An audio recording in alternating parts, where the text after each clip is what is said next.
So, Brant, did you join us because you saw on the agenda we were going to talk about the floodplain bylaw? Yes, I did. So I'm sort of lurking for the early part of your agenda. Yeah, so we can deal with that now. All I was going to do is update the commission on the things that we talked about, and if you'd like to give an intro to what's going on, I'll let you have the floor. How about I just served myself some dinner since I was going to lurk. So Oh, why you're don't we looking. just Okay. follow your agenda? Okay. I appreciate, but I'm happy to just sit and listen for a while. Okay. But I'll have video and audio off. No problem. Um, but I'll address it since we brought it up because we're just into the other business part of the meeting until 7:10. But I think you're probably all aware that, for the last year or two, the town has been trying to develop a floodplain overlay district bylaw that's required by state, which because it's required by the feds. If anybody wants to get FEMA flood insurance, I guess we have to have a bylaw in place. Um, And in early drafts, Peggy Sloan was helping the planning board to draft it. And they thought, well, since the Conservation Commission has jurisdiction over the floodplain, maybe we should require everybody to get approval from the Conservation Commission before they can be okayed under the bylaw. So there's been lots of discussions, lots of sort of churn, a lot of questions we had to get answers to. And it was decided that it's if it's the planning board's bylaw, it wouldn't be appropriate for the commission to have an official role as the decider on permits, and that should either be like a town administrator or the uh, the the zoning enforcement officer, which I guess would be FERCog. And so I'm not quite sure where that's landed. But in terms of the role of the Conservation Commission, it still seemed like it would be important for the commission to be in the loop. And because we do review projects in floodplains, we may have more, experience in evaluating these projects than the building inspector's office or the town administrator. So we've been playing around with some language about how the commission might get involved. And the last the last bit I had proposed, and I think it's in the latest draft, which I still haven't reviewed, Brant. I'm sorry, it's on my list. Um, Essentially, I took language from the Wetlands Protection Act where it talks about the role of natural heritage in evaluating rare species impacts. That basically it says that if somebody is proposing to work in an area where rare species are estimated to occur based on the estimated habitat maps, then the application has to go to natural heritage, and natural heritage has a certain amount of time to review it and to issue an opinion. And so basically, they issue an opinion as to whether it's actual habitat and whether um, the project as proposed would have any adverse impacts. And then it's up to the Conservation Commission to take that opinion and make a decision. So essentially, the Natural Heritage Program has an advisory role, but it says in the regulations that their opinion is presumed to be accurate and can then only be overcome by a clear showing to the contrary. And so I thought this might be a good model for how we include the Conservation Commission in the bylaw as having an advisory role, but with the presumption that our opinion is accurate. And therefore, whoever's the floodplain manager, um, would essentially wait for our opinion and then take act on that opinion as if it was, the opinion, the binding opinion under the bylaw. But so it's not us actually making the decision, but we're making recommendation, and the floodplain manager would then make the decision with the presumption that we know what we're doing.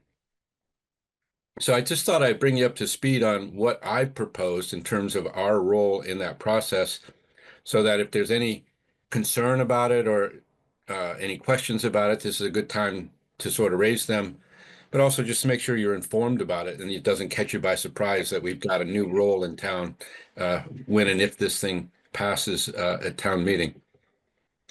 So this Brant, so will we have time a little later in the agenda to just talk about language, or do you just want to, because I counter propose some new language, maybe we'll just look at your original language, my counter, and see if we can make some progress tonight, or how do you want to handle that? Yeah, I mean, we can come back to this and then talk about specific language, and in that way you can get the input of the entire board. It's a very short paragraph in the bylaw, so it's not something that's probably going to take a lot of time. Other commissioners, are you open to that? Yeah, that's fine. Sure. Mhm. Yeah, Okay. and I'd be happy to, this doesn't have to be a decision meeting about this, but some feedback, and then maybe Scott, when you get a chance to sort of sit with it, and or maybe we'll just see how it goes. Sure. And then I'll give you all a sense of what our ideal schedule is, which is not we're not under a huge gun to get this done, so we have some time to deliberate. Okay, Cool. that sounds good.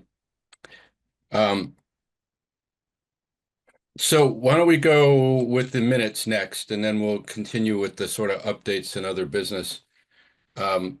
Montserrat had found a couple of typos that I have since corrected My in the first specialty. two bullets. Yeah, you're such a valuable member for that. Uh, so basically, it was where I put addition. It should say additional, as in additional information is needed. Does anybody have any comments about the minutes or any other corrections? None for me. Oh, No, looks Nope. good. I made the mistake of like waiting almost an entire month before I wrote them up, so it was a little bit of a challenge to try to remember, like who said what and where were we and what did I say, etc. But Well, I'm impressed because I have to write minutes the next day if I take minutes. I usually try to, but this one was just too big to get done, and I kept putting it off. All right. Well, if there are no corrections or other comments, then let's have a vote to accept the minutes. All in favor? I Aye. Aye. Aye. All right, great. Thank you. All right, so we're now at 7:10, so we can now open the public hearing for the Haydenville Road project. So all in favor of opening the public hearing, reopening the public hearing? Aye. I Aye. And it appears that we do not have anybody representing the applicants in this because they are still working on the revisions, and they need to meet with Mass DOT to discuss those revisions, and at their request, they would like us to continue the hearing until our next meeting, which would be November 20th. So I propose that we vote to continue the public hearing until November 20th at 7:10 a.m., giving us again a little bit of time for other business if we have people that have quick things that can get in and out before we get wrapped up in a big review. Any questions or comments about that? PM, Scott, not AM. Yeah. Oh, PM, sorry. Yeah. That'd be interesting. See, it's good. I'm just keeping you guys on your toes. You guys have got to pay attention here. You never know what I might slip by when you're not looking. Took me a minute. I'm like, did he say that? Yeah, Yeah, I was doing the same thing. well, it'll be 7 a.m. somewhere in the world, I know. Yep. All right, all in favor of continuing the public hearing? Aye. Aye. All right, so some of the other topics that I just put on here are based on emails that came through this week. The first one is the good news about the shared conservation agent. It's now official. This woman, Kelly, and I can't remember her last name, is going to begin next week. And so I will probably meet with her next week and we'll set up a schedule for training. Try to get her set up with a subscription to the MACCE handbook so that she's got some things to keep her busy while we 5 conservation commissions get ourselves organized. I will invite her to meet with us at our next meeting so that she can meet all of you, but also see what goes on at our meetings and how they're run. Our complete disrespect for Robert's Rules of Order, but strict adherence to open meeting law otherwise. So it's good news. It's going to keep me busy for a while trying to bring her up to speed, try to train her on the Wetlands Protection Act and other responsibilities, things like open meeting Been a law. great investment Mm, of your Yeah, time. but in the long run, it's a good thing. Yeah. Great. Can I just clarify one thing, Scott? Yeah. I read, there was a piece in the Recorder about the shared conservation agent. Oh, yeah. Yeah. And so it's my understanding that her salary is all set for the first year, but then we're gonna have to vote on it at town meeting subsequent years. Right. And same with every other town. Yes. So it's possible that some town would say no, and then there would be a smaller number of towns paying a larger amount of money. Or maybe it would be less, maybe it wouldn't be a larger amount of money because she wouldn't have as big a job. Is all that worked out? Well, the way it's worked out so far is that the five of us that represented the five conservation commissions agreed that we had to go to our respective town boards, select board and finance committee, and say, we're looking for a 3-year commitment because we're not going to really get a good sense of how well this is working out until we have some time that passes. And so Yeah. presumably all five towns have gotten a commitment from their finance committees and their select boards to fund this position. The first year is taken care of. They'll have to fund the next 2 years after that. But there's an expectation that, this will continue and would, as long as it's working well. There were other towns that had considered joining. Goshen apparently was one of the towns, but the select board was supportive, but the Conservation Commission said no, and I have no idea why. Conway was considering it, and then they chose to opt out at one point. So the five towns that remain in it is Williamsburg is the biggest town with 2,400 people. And then there's Whately, Ashfield, Buckland, and Hawley. Hawley being the smallest of the towns.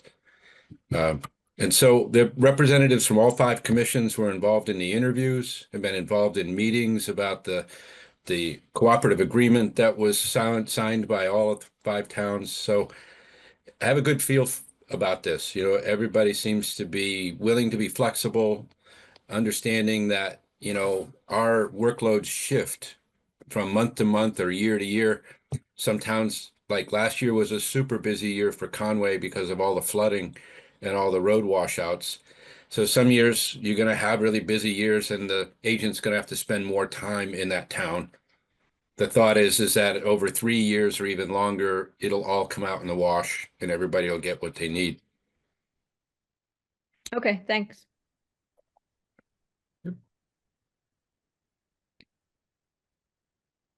All right. So I sent you I forwarded, as you could tell, I finally got around to checking my email and forwarding stuff to you. The Pollinator Focused Habitat Project kickoff event. I can't remember what date that is, but I just want to make sure that you knew about it and that when you felt welcome to go attend it. I don't know if I will make it or not, but it's nice to have a project like that in town. I don't know if it needs our personal involvement, but if any of you would like to go, I think that I'm would be a planning good to thing. Yeah, good. Yeah, yeah. You can get your speech already so that, yeah, be like the Gettysburg Address of Whately. Another thing that came up is there's apparently somebody that's planning to lease the White Birch campground and then I guess run it for the next year with the possibility of purchasing it or continuing to lease it and maybe even expanding it. And so this is something that is news to me. I don't know if any other of you knew about this, but Deb from the Zoning Board of Appeals sort of CC'd me in on this just so that I was aware of it. I just asked if she wouldn't mind just to mention to the person that's leasing that there's a lot of wetlands there and any kind of expansion are probably going to need our review and approval. So I just wanted you to be aware of that. And if you know of anything or heard of anything that would be useful for the rest of us to know, feel free to chime in. I do know that that message was conveyed. Okay. What a shock. Yeah. Yeah. So yeah, you know anything more about it that would be of interest or No, that you're no, free to say? the woman told her she has a couple of busy weeks running her food truck and hasn't even Mm, looked at things yet. And okay. she understands that Conservation Commission and Planning Board will likely be involved. Mm. And then the last one on the updates list was the FERCog survey of watershed projects.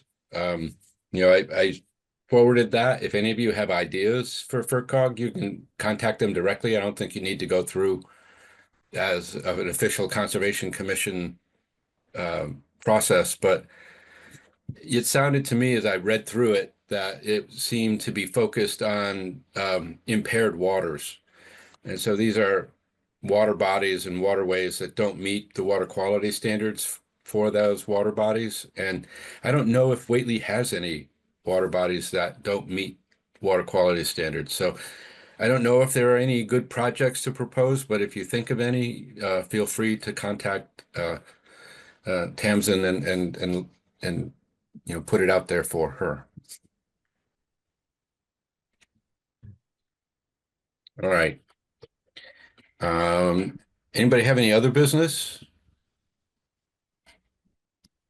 Future business, I think, I got a CPA project for next year. They're thinking of putting a dock in it at, Tri-Town Beach, so it's gonna be on near that wetland edge, so I don't know if that to come before us.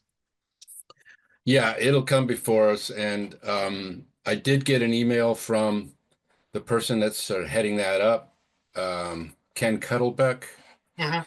And he said, you know, that he had been busy, wasn't able to really get to this right away, but now he's working on it.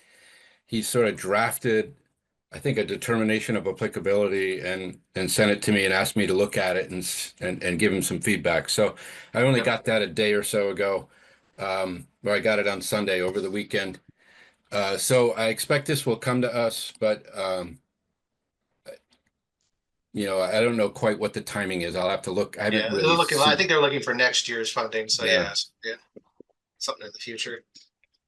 I'm sort of wondering why they did an RDA. Didn't we all go out there and look at it? I know I went out there at one point. That was for the That was for weed the control. invasives. The invasives, yeah. Yeah. Okay. So I don't know if I ever said an RDA would be appropriate, but if they're putting a dock in the water, Mhm. I expect that would require a notice of intent. But I'll take a look at it and see if it's just a repair No, this is a and brand new dock. a brand new dock. Yeah, no, that's going to require an NOI. So So that's I'll the let them know. feedback they need. Yeah, yeah. Get a consultant. Um, yeah. Okay. Um, any other business? No, All right. I got an email from Todd Clark. I had sent him the agendas in case they wanted to join. He writes, "Thank you for letting us know. As coordinated, we asked to defer." Some kind of typo. We asked to defer to November in order to afford the time necessary to continue addressing comments received. Okay, pretty much what I already said. Okay. All right, well, we can go back to the bylaw now. So Brent, I don't know if you want to share screen. Yeah, yeah. Do I have permission to share screen? You will have in a minute. Maybe what I'll do while you're setting me up for that, I'm going to drop something into the chat. Should All I? right, you should be all set. Okay, great. So I'm dropping in a PDF of a flood zone map that, because I'm going to share it on my screen, but may just not be as visible if you want to look at it locally. I don't see it yet, Brent. Okay. I wonder if it's too big. Let's see. So I'm sharing my screen now. Okay. does seem like I have, I mean, there wouldn't be, it may take a while. It is like a 32 megabyte file. So it may take a little bit to, migrate its way. But I just wanted you guys to see right now, Scott did a great job of sort of summarizing the situation. The state of Massachusetts is requiring all of its communities to update their flood zone bylaws following a new state model. And we have a deadline, which effectively is we have to get this before voters at our next annual town meeting.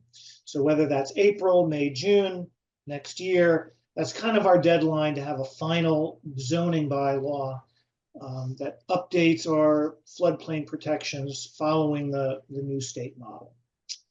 And if we don't do this, then we lose access to the National Flood Insurance Program, and there's some other things that we wouldn't want to have happen, right? So there's a little bit of there's some strong reason that we need to do this. What you're looking at is the late 1970s era FEMA maps. So the flood zones, the regulated flood zones, are determined by FEMA. They are in the process of updating and digitizing this data. They don't yet have final a new FEMA map yet. There's some drafts available, but they're not, I don't know that they're going to be final even before our annual town meeting next year, but they're coming along. And right now they're not even available in a digital form. They're only available in paper form. But I just wanted you to get a sense by looking at this, the blue areas, like along the edge of the Connecticut River, kind of along the brook and up into West Whately around the reservoir. Those little blue, sort of dark bluish purplish patches are the FEMA defined regulated floodways. And so the zoning bylaw sets requirements on what kind of development is permitted within those areas and what the oversight and review process is for such development. All right. We actually have in our current zoning bylaws, I don't necessarily recommend that you go, but if you're curious, you can find that we have some existing regulation going back quite a while, sort of out of date flood overlay protection bylaw. All right. And what we need to do is entirely replace that with this new state model. All right. So I'm going to stop sharing the map with the hope. And basically, I think the point that I want to make is that there are certainly areas in Whately where this is going to apply to, but it's not necessarily a lot. And I think that the general consensus is that people typically they know about this and they don't do development in these areas to begin with. It is sort of interesting given the point about the campground that they have some of this regulated floodway in their property if you sort of look closely out there on North Road. But anyway, so let me stop sharing this map and if anyone wants their own copy of this, if they can't get it through the chat, just let me know. So what I want to do next is share a draft of this current zoning bylaw, Whately's version of the zoning bylaw, and just give you a little bit of the history. So again, there's a state model think of the state model as a template. And we've been doing this. We started this at least 2 years ago. And we worked with a senior planner at FERCOG, went back and forth, and took the state model and tweaked and tailored it to fit what we all thought were the particular needs and concerns of Whately, while still adhering to the key requirements of the state model. So what I'm going to just whiz you over. And again, I can share this draft, circulate it if anyone wants to see it. But basically think of this draft as something that started with a state template and got refined. And we got to a point maybe about a year ago on the planning board where we thought this was near final. There were really only a couple of sticking points at the time. One was this new bylaw.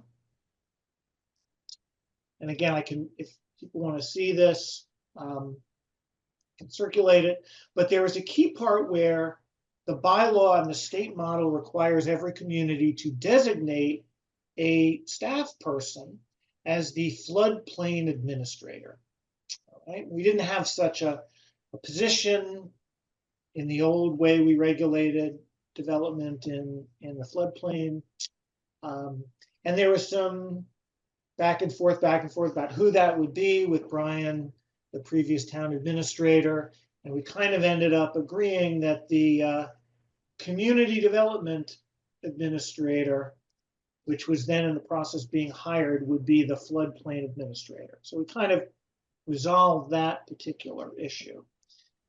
And we got all the other language in this bylaw. We were pretty happy with it, but there was this Part G, and you're not seeing the original Part G, but there was a Part G review by the Conservation Commission. And going back about a year ago, we had a version of the language, not what you're seeing here on your screen, but a version that more or less said the Conservation Commission is going to have to do approval, whatever that meant. And that was kind of where we got sidetracked, because what that meant, how that would be done. At that time, we just hired Sylvie Jensen as the new community development administrator. So the planning board kind of tabled this whole thing, put it over into Sylvie's court, since she was going to be the floodplain administrator under this bylaw. And the clock wasn't ticking particularly fast on us to get this done at the time. So we kind of said, Sylvie, why don't you work with the Conservation Commission, help resolve this. And it never quite got resolved. So, but now we really have to get this done by town meeting in 2025. So Pete Kane and Scott and I had a sort of meeting and discussion about it. And what you're seeing here is language. Oh, and I will point out that the state model doesn't actually require any review or approval by the Conservation Commission. So we're not, in terms of what the state is requiring to appear in this bylaw to be compliant with the state and keep us eligible for the National Flood Insurance Program, state doesn't say we have to do anything like this. It was the consensus between, the planning board, a year plus ago, and FERCog, that given the special expertise of the Conservation Commission, having the Concom have some role in, reviewing and or approving whatever we sort of say. It seemed like you guys would have some special expertise about things in floodplains. So we have some language, wasn't really satisfactory. And then as at the top of today's meeting, Scott proposed the language that you're seeing here. All right. So,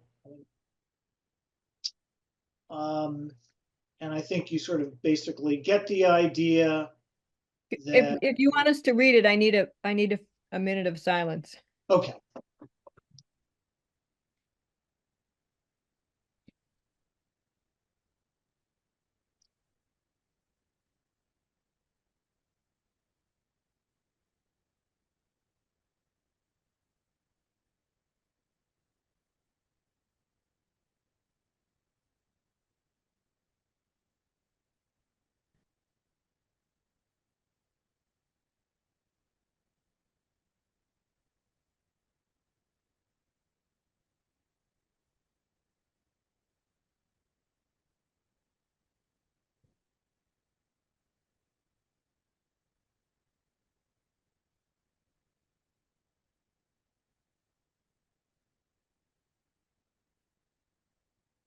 Let me know when you're good.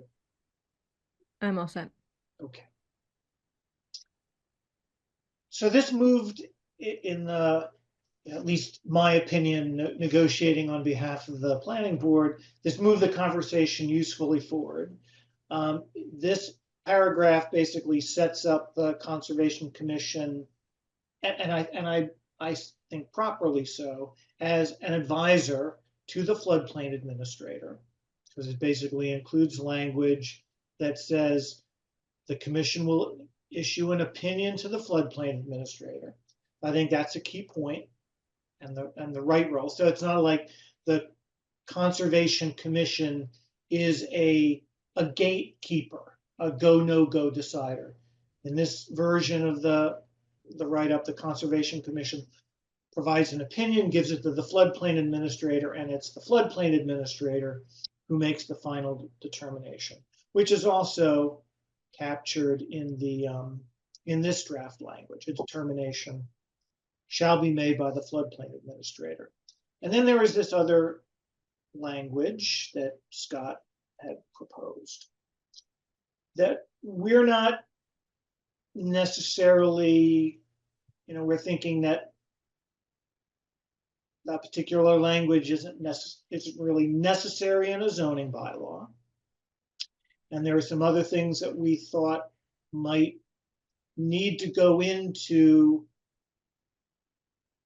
this language. So we came back with a counter proposal, which I'm going to show you, which is, so let me do a new share. So I have to stop the share. So now I'm going to share this new proposed language. Okay. So I'm going to say that all of this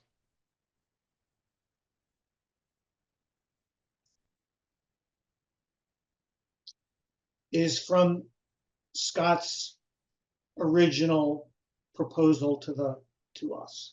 So this is unchanged. All right. So what's new text? So note that they're basically saying that any new construction or changes have to be reviewed by the Conservation Commission. So we're just talking about review versus approval. So this is the new language I want us to talk about. Let's see how you all feel about that. Let me sort of explain it. So we kept the idea that the commission issues an opinion to the floodplain administrator. And what we did is we clarified what the nature of that opinion is. So the opinion is as to whether the project as proposed is likely to increase the risk of flooding due to changes in land use, including but not limited to grading, paving, drilling, and excavating. Right. At its discretion, the commission may suggest conditions which could mitigate identified risks. I know it's challenging you a little bit to remember the original language, and we can sort of flip back and forth. But the original write-up, I probably should put these side by side. Let me see if I can.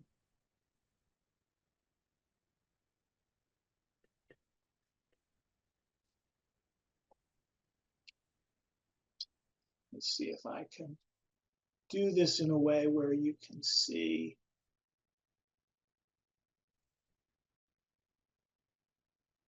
The easiest might be to paste them both onto a new document and show that. Yeah, that would take me a little bit more time. Okay. All right, but I think this is below, the window below is Scott's original language. And I've highlighted. I'm only seeing one window. Oh, stop share. All right, sorry about that. Share. what I'm going to do is, I think if I share my screen, we'll now be able to see the whole thing. Okay. Are you seeing the two Word windows now? Yes. Okay. So here below is Scott's sentence. The commission will issue an opinion as to whether the project is proposed or if conducted under specific conditions complies with the floodplain bylaw. So it didn't seem like the Conservation Commission should be offering opinions about compliance with the bylaw. So this is why we suggested instead that you issue an opinion about the likelihood of increased risk of flooding. Second, Scott's original language added in this piece about specific conditions. All we've done is kind of split those ideas out into two sentences. All right, that's at its discretion. So there's no obligation for the Concom to propose any mitigations, but the scope of the commission's requirements or review is about what is your opinion that this project is likely to increase the risk of flooding. All right. And then we clarify that it's the floodplain administrator that considers the commission's opinion and any suggested conditions when determining whether the proposed project complies with the floodplain overlay district bylaw. And then the last piece of the proposed language is to put some reasonable time limit on the Conservation Commission's ability or time limit on furnishing this opinion. And so we proposed that the commission shall have 45 days from the date of the floodplain administrator's request for review to complete its review and provide its opinion. If no response is received within 45 days, the commission shall be considered to have no opinion within its area of expertise on the proposed project. All right. So I want to get your feedback on these three pieces. First, the language clarifying what kind of opinion we're trying to get from the Conservation Commission. That's number one. Number two, there's this bit about your discretionary ability to suggest conditions. And then really number three is the 45-day time limit. All right, so I'm going to leave this up. Can't see anybody at the moment, but I'll open the floor to comments and questions, or defer to Scott to moderate. Just throwing this out as a hypothetical, if this becomes before us, this will probably be at a meeting. Do we want to extend it to like a 60-day instead of a 45? I'm trying to think if we have to have time to review the project, site visits, and maybe have it at our next meeting. Is that 45 days enough time? And I was thinking about that too. And we also would need to make sure there's time to post it on the agenda. Yeah. So there's a little math involved.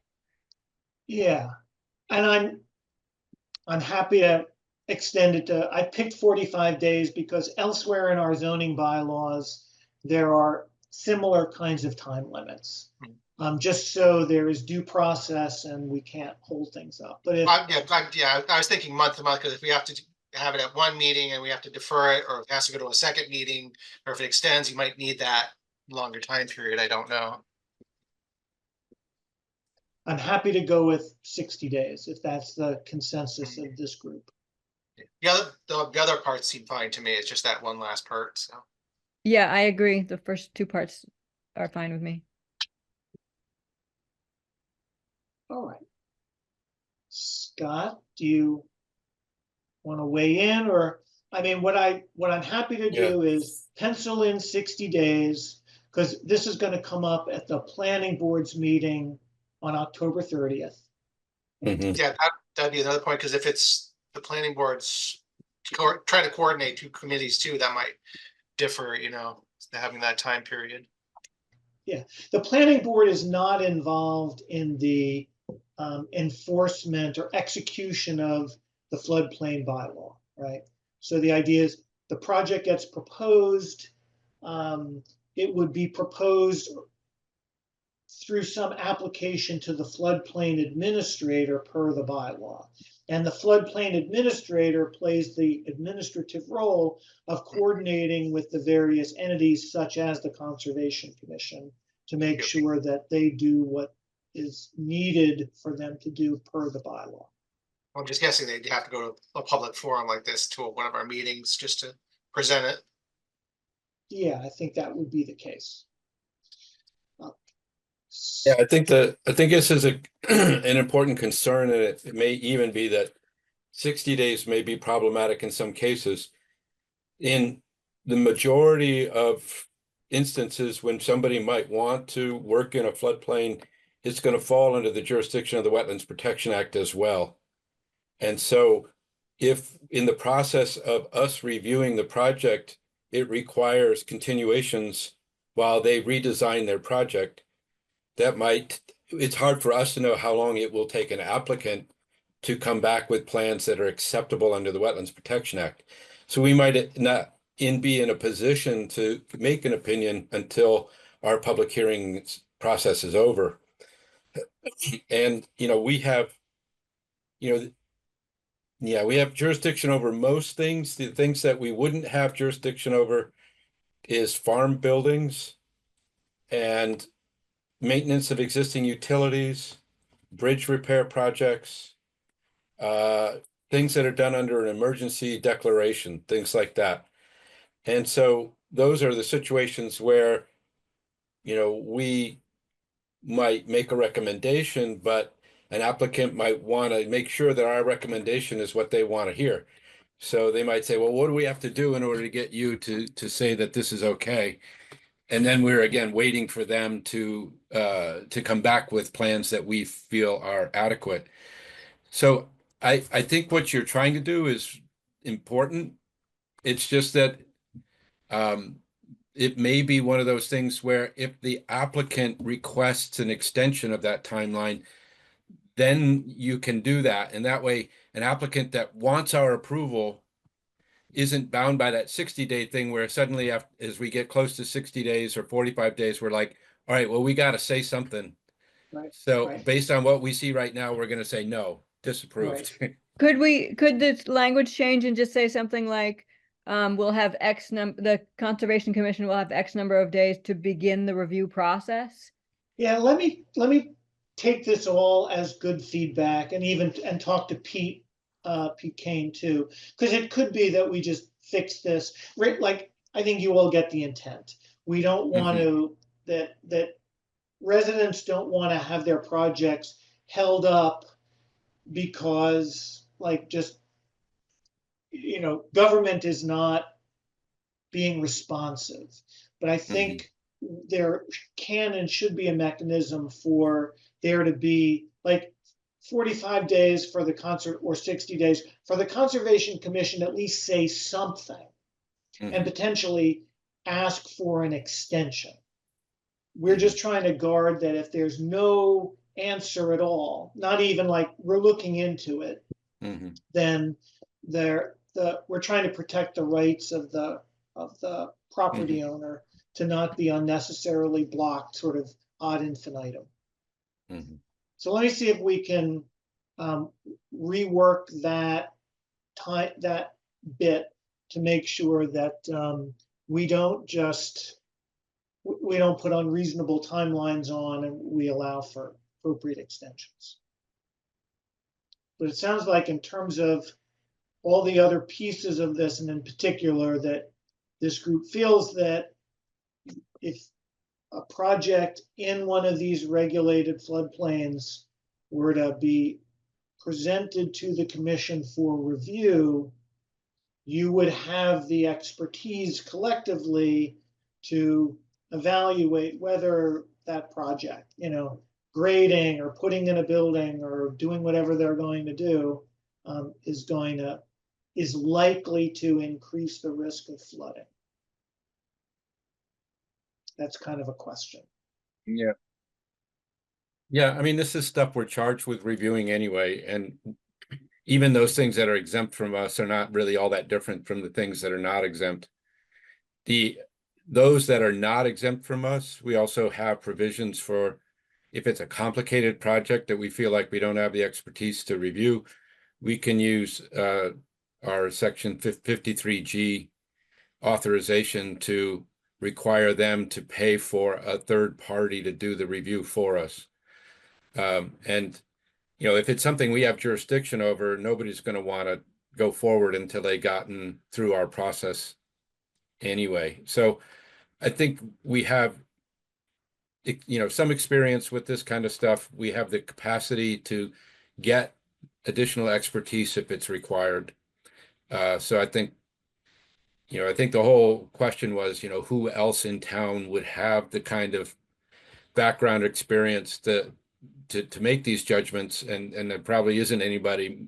I mean, there may be individuals on boards, but as a board, you would expect the Conservation Commission to have the most experience with these kinds of things. Okay, well then I feel like for me, it's mission accomplished. I'll get Yeah. back to Scott with proposed revisions to this paragraph. And unless there are other questions for me, I'm happy to sign off for the night. Yeah, I'm happy with what you've done with it. I think it's consistent with what I was trying to do with my language, and it's just massaging it a little bit to be consistent. So I agree that this question of how to deal with delays when somebody's going to redesign their project is probably the only one, that would concern me as well. So, yeah, it was a good conversation, good opportunity to have everybody's input on this. So I appreciate you taking the time to come to our meeting and engage in this conversation. Great. Well, it was time well spent. So thank you all. Appreciate having the opportunity. All right. Good night, all. All right. Good night, Brant. Right. All right. I think we may be finished. Anybody have anything else? Any other business or questions or No comments? mail this month? We don't get paper mail hardly at all anymore. We do get email stuff, and I try to forward the things that seem relevant to you. So it's actually more efficient than actually opening an envelope and then passing it around a meeting or reading it out loud. But yeah, no I have a mail. question. You had sent a cutting plan. You said Haydenville Road, or was it Westbrook Road? I wasn't certain looking at the plan. Remember you sent a cutting plan? It said Haydenville for Haydenville Road. George, you're muted, George. Yep. Okay. It's Flora and Richard Chamlin's property there between Haydenville and Westbrook. Okay. I had seen there was a microburst in that July storm. They took so many trees out, and I had noticed on the other side of Westbrook a lot of trees down, but apparently up at the high point in their property, also there was a lot of blowdown, and they're doing a salvage logging up there. It's, Yeah, 'cause I was they're pretty confused limited. looking at it. Yeah. Yep. Thanks, George.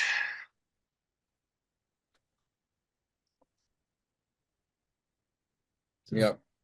All right. Well, I thought we might have a shorter meeting than this, but actually I think it was time well spent to talk about that floodplain stuff. We really were spinning our wheels for the longest time, and now it looks like we're getting some traction again.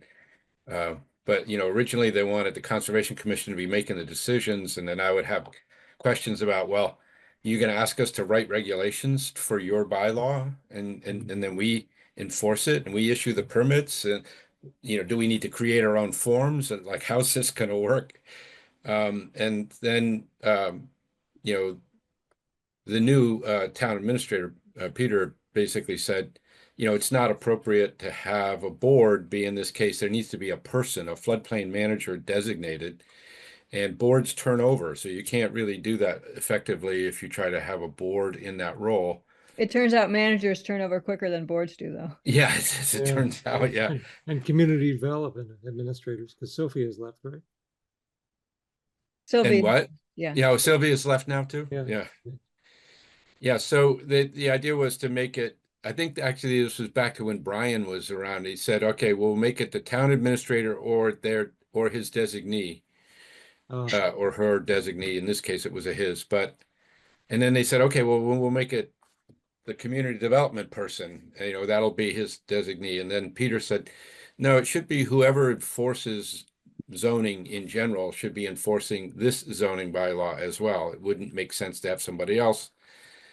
So there was going to be some discussion of whether that was appropriate. And I think Pete looked at a bunch of other towns to see who is the enforcement agent for theirs or the floodplain. It's variable from town to town. So I don't know what they're going to end up in this draft one. I haven't read it through yet to find out what they're put in there.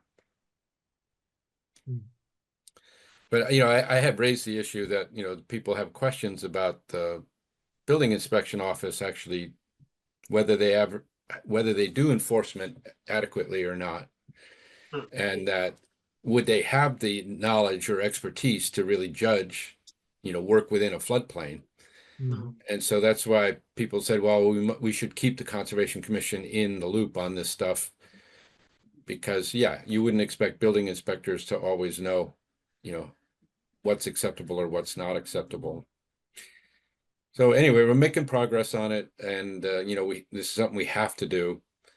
And I don't think it's going to make a lot of extra work for us, because most of the things on the list are things that would come to us anyway under the Wetlands Protection Act. And the fact that we don't get those projects means that people are staying out of the floodplain generally anyway. One of the areas I was most concerned about was agriculture. This would be a way for us to review agricultural projects under the bylaw. But as it turns out, there's this weird thing where in general, ag projects are exempt as long as there is no loss of flood storage capacity, so no significant amount of fill in the floodplain. But then later it talks about buildings, that you can have a building up to 4,000 square feet. And then it says that's acceptable in a floodplain as long as, there's no fill outside of the footprint of the building. So that seemed a little weird to me that, How could, somebody don't should, you need fill out, if a building is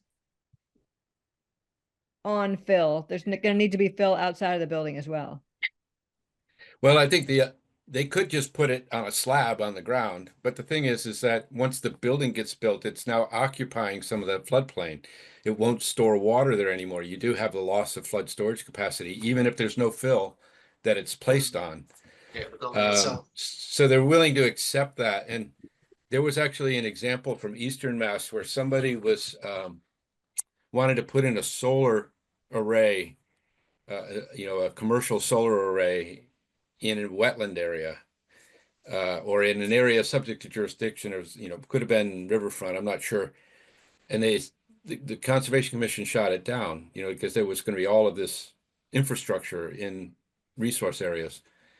So then they came back with a proposal to erect a whole series of greenhouses that were all going to be 3,900 square feet and they covered with solar panels. And so the idea was, okay, but the question came up is like, okay, but is this exemption for one farm structure, or can you put as many farm structures as you want?